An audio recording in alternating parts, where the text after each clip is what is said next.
Praise the Lord. आप सबको जय मसीह की। मैं परमेश्वर का धन्यवाद देता हूँ एक बार फिर से कि एक और मौका दिया है कि हम परमेश्वर के विषय में कुछ बातचीत करें, परमेश्वर के लोगों के विषय में कुछ बातचीत करें। और जिस तरह का घटनाक्रम चल रहा है हमारे देश में और जो घटनाएं हो रही हैं मसीहों के साथ, ईसाइयों के साथ, क्रिश्चियंस के साथ, वो इस बात का सबूत है कि अब जो है प्रभु यीशु मसीह का शुभागमन बहुत निकट है। प्रभु यीशु मसीह बहुत जल्दी आने वाले हैं, क्योंकि वचन में हम जानते हैं, वचन में लिखा है कि अंतिम दिनों में ऐसा समय आएगा कि लोग तुम्हें पकड़ पकड़ के बंदी गृह में डालेंगे और तुम पर मुकदमे चलाएंगे। इस तरह की बातें हम वचन में पढ़ते हैं। तो ये शुरुआत है, प्रभु यीशु मसीह का आगमन निकट है, इसलिए ये चीज़ें शुरुआत हैं। और हमारे देश में, जिस देश में हम रहते हैं, हिंदुस्तान में, ये घटनाक्रम बहुत तेज़ी से चल रहा है। अभी पिछली वीडियो में मैंने आपको दिखाया था दिल्ली के छतरपुर क्षेत्र में अंधेरिया मोड़ पर, वहाँ पर एक चर्च को तोड़ा गया। अब एक वीडियो और मैं आपको दिखा रहा हूँ, बल्कि दो वीडियो दिखाऊंगा। एक गांव का वीडियो है ये, और ये इस गांव का नाम है उमरावद। और वहाँ पर एक सेवक हैं, प्रभु के सेवक हैं, जिनका नाम है सत्यवीर। उन्होंने ये वीडियो डाली है, तो मैं चाहता हूँ कि आप सब लोग उसे देखें और उस परिवार के लिए और उन तमाम लोगों के लिए जो इस समय वहाँ पर ऐसे लोगों के बीच में घिरे हुए हैं जो उन्हें सता रहे हैं। तो भाई सत्यवीर के लिए, उनकी फैमिली के लिए और उन तमाम मसीहों के लिए जो उनके साथ जुड़े हुए हैं, हम प्रार्थना करेंगे कि परमेश्वर उन लोगों की रक्षा करे, अपने स्वर्गदूतों का पहरा उनके चारों तरफ लगाए, ताकि जो दुष्ट लोग हैं उनके ऊपर किसी भी रीति से प्रबल ना हो सके। सबसे पहले एक वीडियो देखिए, उसके बाद हम आगे चलेंगे। सभी भाई बहनों को जय मसीह की। मेरा नाम सत्यवीर है, मैं उमरावद गांव से का रहने वाला हूं। सभी भाइयों और बहनों से मेरी अपील ये है, सभी पास्टर से, सभी लॉयर से, सभी हमारे जो देश के संविधान में है परमेश्वर, जो हमारे न्याय दिलाने वाले अधिकारी हैं, सबसे मेरी यही विनती है कि कल मैं परमेश्वर प्रभु यीशु में विश्वास रखता हूं। कल शाम को हमने परमेश्वर की संगति की थी, सभी मिल बैठकर परमेश्वर की आराधना में, प्रार्थना में लवलीन थे। और कुछ लोग ब्राह्मण जाति के लोग हमारे घर पर आए, रात को 10 बजे के करीब आकर हमें जाति सूचक गालियां दी, परमेश्वर के विरुद्ध भला बुरा कहा, हमारी बाइबलों को ठोकरें मारी। और हमारे जो परमेश्वर जो हमारी बहनें हैं, हमारे जो महिलाएं हैं, उनको अब शब्द कहा। तो उन्होंने ये कहा कि इस गांव से निकल जाओ, हम तुम्हें इस गांव में नहीं रहने देंगे और तुम्हारे इस गांव से हुक्का पानी बंद कर देंगे। तो हमने कोई धर्म नहीं बदला है, हमने अपना जीवन बदला है। प्रभु यीशु मसीह ने हमारा जीवन बदला है, हमारा कोई धर्म नहीं बदला। सभी वकीलों से, सभी जजों से, सभी अधिकारियों से मेरी यही हमारी अपील हाथ है, जोड़कर विनती है कि कृपा हमारा इस बात में सहयोग करें, क्योंकि हम यीशु मसीह को मानते हैं, हमारी इसके ऊपर श्रद्धा है। हम किसी के ऊपर कोई जोर जबरदस्ती नहीं करें, लेकिन जो गांव वाले हैं वे हमें बार बार आकर धमकियां दे रहे हैं और हमें इस गांव से निकालने की बात कर रहे हैं और हमें जान से भी मारने की धमकी दे रहे हैं। तो कृपया आप सभी से हमारी हाथ जोड़कर विनती है कि हमारा इस बात में आप सहयोग करें, क्योंकि वही बात है, क्योंकि हम इंसान हैं और इंसान को हर एक बात का अधिकार है कि वो अपने अधिकार के साथ जिए, ना कि किसी के जोर जबरदस्ती या दबाव के साथ। लेकिन जो हमारे गांव वाले लोग हैं वो हमारे साथ जोर जबरदस्ती कर रहे हैं, हमारे ऊपर दबाव डाल रहे हैं कि हम जैसा कहेंगे वैसा तुम्हें करना पड़ेगा। तो कृपया हम सभी आपसे हाथ जोड़कर विनती करें कि हमारी यह वीडियो ज्यादा से ज्यादा शेयर करें और हमें इस बात में न्याय दिलाएं। सबको जय मसीह की। जय मसीह की। हालेलुया। तो आपने देखा कि ब्रदर सत्यवीर और उनकी वाइफ किस प्रकार से रिक्वेस्ट कर रहे हैं, किस प्रकार से वो कह रहे हैं कि हम हमारा धर्म परिवर्तन नहीं हुआ है, हमारा तो जीवन बदला है। धर्म परिवर्तन क्या होता है?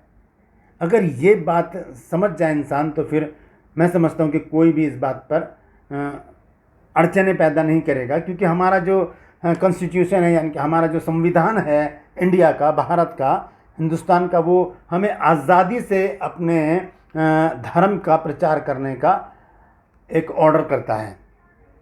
हम आज़ादी से, अनुच्छेद 26 में ये लिखा है कि कोई भी धर्म यहाँ पर अपना प्रचार कर सकता है और हम किसी भी धर्म को अपना सकते हैं। लेकिन कुछ ऐसे लोग हैं जो सांप्रदायिक लोग जो इस बात का फ़ायदा उठाकर क्या करते हैं, लोगों को मारते पीटते हैं, मसीहों को मारते पीटते हैं, उनके साथ दुर्व्यवहार करते हैं। यही घटना उमरावा गांव की है। यहाँ पर इन लोगों ने क्या किया है, आइए उसको देख लेते हैं। पहले एक वीडियो और मैं शेयर कर रहा हूँ, उसके बाद हम आगे चलेंगे, ठीक है। ये देखिए इस वीडियो में क्या हो रहा है उस गांव में। आराम से बोल लो, ये बोल दे रहा हूं, दूर चले को नहीं बनता, ठीक है, वीडियो बनाते हो,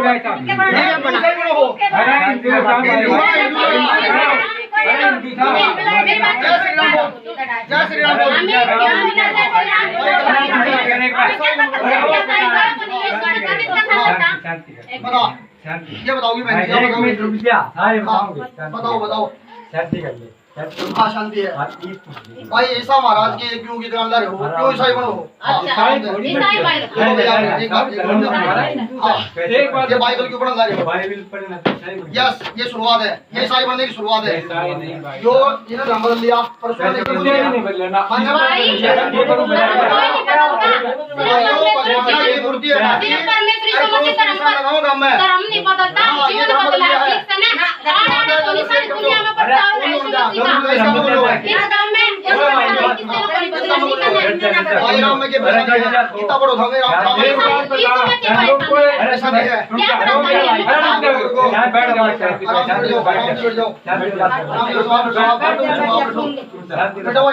जितने काम की लुआई है ना गांव के प्रदेश के सारे गांव के देश में ईसा ने बड़ा लाग रहे हो, शर्म को नहीं दिखाना है।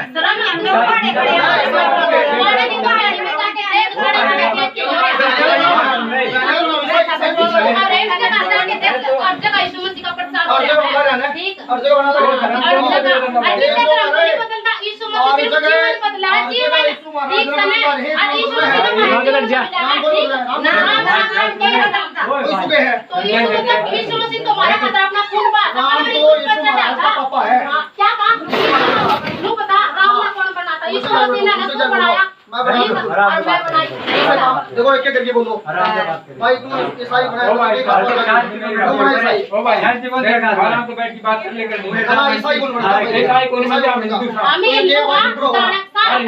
हिंदू रामायण पढ़ेगा, हिंदू महाभारत पढ़ेगा, हिंदू गीता पढ़ेगा, हिंदू बाइबल कौन पढ़ेगा?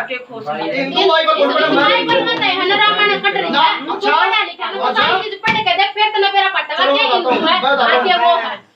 ऐसा आया था 2000 साल पहला, राम आया था आज से 10,000 साल पहला। कौन पहला आया था? यीशु मसीह पहला आया था। कहाँ से आया था? इस बार इसमें पढ़ के देख, सब तो पहले इसने ये बेवकूफ ना बनाओ, इन्हें दूसरा ने गरीबाज में है, इन गरीबाज में बेवकूफ हम क्या करेंगे सब भाई?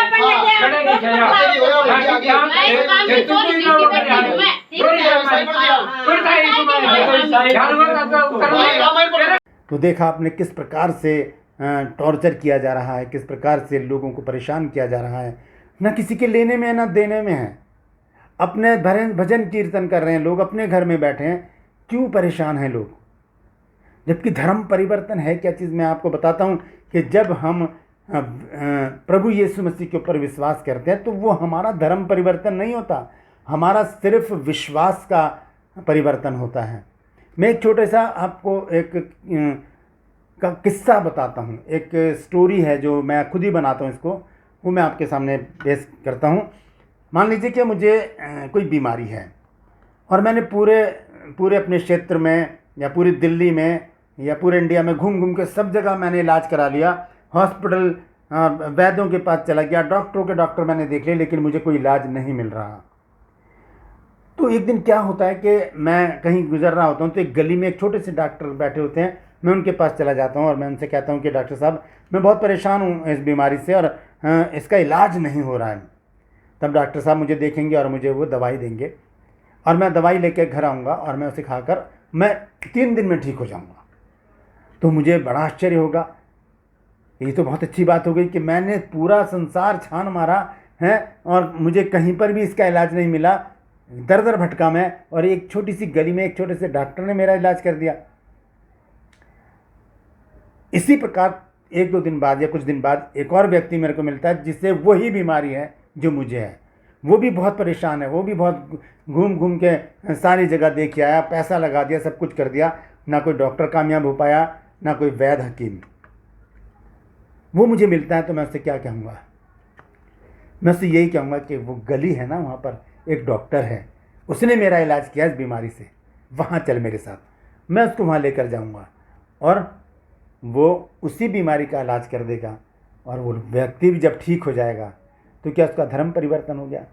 नहीं, ये धर्म परिवर्तन नहीं होता। ये किसी की सहायता है, किसी को चंगाई मिल जाए, किसी के दुख दूर हो जाएं, किसी की परेशानियां दूर हो जाएं, अगर ये हमसे हो जाता है तो इससे बड़ी और क्या बात है? क्या बात है इससे? एक शेर मैंने पढ़ा था किसी दिन एक जगह, उसमें लिखा था कि माना के घर से दूर है मंदिर का रास्ता, माना के घर से दूर है मंदिर का रास्ता, क्यों ना किसी रोते हुए चेहरे को हंसाएं, क्यों ना किसी रोते हुए चेहरे को हंसाएं। यही तो मसीहत है। हम लोगों को हंसाते हैं, उनके चेहरे पर हम खुशी देखना चाहते हैं, हम उन्हें भला चंगा देखना चाहते हैं, लेकिन जो सांप्रदायिक लोग हैं उन्हें ये बात नहीं पचती। ये लोग जो सांप्रदायिक लोग हैं वो एक ऐसी चीज़ को फेंक देते हैं और उसे कंडम समझकर फेंक देते हैं। हम उसे उठाकर क्या करते हैं, रब करके उसे अच्छी तरह घिस कर, अच्छी तरह उसे मांझ मूंझ कर, उसे चमकदार बनाकर जब अपने पास रख लेते हैं तब उनको बुरा लगता है। तब उनको बुरा लगता है कि ये तो हमारा है, ये तो हमने, जब तुमने फेंक दिया तो वो तुम्हारा कहाँ से रहा, हमने ले लिया उसको, अब वो हमारा है। तो पहले उसकी कदर करो ताकि वो हमारे पास ना आए। हालेलुया। तो ये एक प्रोपेगेंडा चल रहा है हमारे भारत में, कहीं चर्च तोड़े जा रहे हैं, कहीं लोगों को मारा जा रहा है और उन्हें धमकाया जा रहा है, उनसे कहा जा रहा है कि तुम ईसाई बनाना छोड़ो। ईसाई कोई किसी को नहीं बनाता। अगर मुझे बुखार है और मैं ये सिरप है मेरे पास और मैं सिरप पी कर मैं बहुत परेशान हो गया, मुझे बुखार ठीक नहीं हो रहा, तो कोई मुझे कहेगा यार ये मत पियो, इससे बुखार दूर नहीं होगा, आप ये कैप्सूल खाओ, और मैं कैप्सूल खाऊंगा मेरा बुखार ठीक हो जाएगा। तो मेरा विश्वास इस सिरप से हटकर कहाँ पर आ जाएगा? उस कैप्सूल पर। भाई यही है परिवर्तन। धर्म परिवर्तन कहाँ से हुआ? बस विश्वास बदला है। पहले हम किसी और चीज़ पर विश्वास करते थे, अब हम यीशु मसीह पर विश्वास करते हैं। हालेलुया। तो कहने का मतलब ये है कि क्यों परेशान हैं लोग, क्यों नहीं लोगों को सुख से रहने देते? जब तुम उन्हें कुछ नहीं दे पा रहे, अगर हम उन्हें कुछ दे रहे हैं तो आपको क्यों तकलीफ है? हालेलुया। हम भाई सत्यवीर के लिए और उनकी फैमिली के लिए और उनकी पूरी कांग्रीगेशन के लिए प्रार्थना करेंगे। आइए मेरे साथ प्रार्थना में शामिल हो जाइए। जीवित और महान दयालु पिता परमेश्वर, हम तेरा धन्यवाद देते हैं प्रभु, तेरा शुक्र, तेरी तारीफ, तेरी बड़ाई करते हैं। विनती करते हैं भाई सत्यवीर के लिए प्रभु जी, उनकी सेवकाई को अपने लहू में छुपा के रखना प्रभु जी, अपने स्वर्गदूतों के बाड़े में रखना। और जो भी असामाजिक तत्व प्रभु जी और प्रभु जी सांप्रदायिक लोग उन्हें परेशान करते हैं प्रभु जी, तू उन्हें देख मेरे प्रभु, क्योंकि तूने वचन में कहा कि जो कोई तुम्हें छूता है वो मेरी आंख की पुतली को छूता है। तो प्रभु हालेलुया, प्रभु तू इन लोगों को देख जो तेरे लोगों को सता रहे हैं, जो तेरे लोगों को काम नहीं करने दे रहे, जो तेरे लोगों को सच्चाई से, ईमानदारी से लोगों के दुखों में शामिल होने से मना करते हैं, जो ऐसे लोगों के साथ मिलकर काम करते हैं प्रभु, जो दुख में है, चिंता में, परेशानी में, बेरोजगारी में है, कमी घटी में है प्रभु जी। हम लोग उनकी मदद करना चाहते हैं प्रभु, लेकिन लोगों को ये अच्छा नहीं लग रहा। मैं प्रार्थना करता हूँ प्रभु, तू रास्ते खोल प्रभु जी, और उन लोगों को तू देख प्रभु जो अपनी कठोरता से, अपने हटीलेपन से, अपनी घमंड से और अपने सांप्रदायिक स्वभाव से प्रभु जी लोगों को परेशान कर रहे हैं, तेरे लोगों को परेशान कर रहे हैं प्रभु तू उन्हें देख और प्रभु जी न्याय तू कर मेरे प्रभु जी। हालेलुया। भाई सत्यवीर को, उनकी पूरी फैमिली को, उनकी पूरी कलीसिया को मैं तेरे हाथ में देता हूँ। मैं प्रार्थना करता हूँ उनकी रक्षा रखवाली करना, उनकी अगुवाई करना प्रभु जी, और उनको बचाना। धन्यवाद देता हूँ प्रभु, तूने मेरी प्रार्थना को सुन लिया। प्रभु यीशु मसीह के नाम से मांगते हैं, आमीन। हालेलुया। मैं धन्यवाद देता हूँ कि आप इस प्रार्थना में मेरे साथ शामिल हुए, और मैं आपसे गुजारिश करता हूँ कि मेरे इस चैनल को सब्सक्राइब कीजिए, और अगर आपके पास कोई ऐसी घटना आती है तो उसका वीडियो मुझे ज़रूर भेजिए, मैं उसे अपने चैनल पर ज़रूर अपलोड करूँगा। और मैं आपसे गुजारिश करता हूँ कि कमेंट सेक्शन में जाकर ज़रूर बताइए कि हम ऐसे माहौल में, ऐसी परिस्थिति में हम सब मसीही लोग क्या करें। हम आपस में लड़ें या आपस में एक बन के रहें। हालेलुया। परमेश्वर आप सबको आशीष दे।